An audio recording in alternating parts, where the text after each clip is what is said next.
Southeastern Kingfisher County in central Oklahoma, Southwestern Logan County in central Oklahoma, Northeastern Canadian County in central Oklahoma, until 5:30 p.m. Central Daylight Time.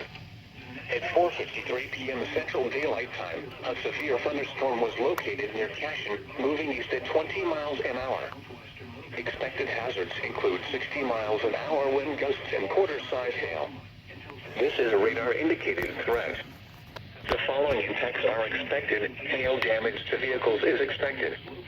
Expect wind damage to roofs, siding, and trees.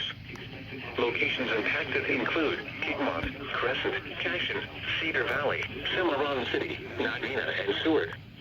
A tornado watch remains in effect for the warned area. Tornadoes can develop quickly from severe thunderstorms.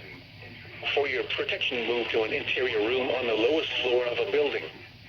Torrential rainfall is occurring with this storm and may lead to flash flooding. Do not drive your vehicle through flooded roadways. Tornadoes can develop quickly from severe thunderstorms. For your protection, move to an interior room on the lowest floor of a building. Torrential rainfall is occurring with this storm and may lead to flash flooding. Do not drive your vehicle through flooded roadways.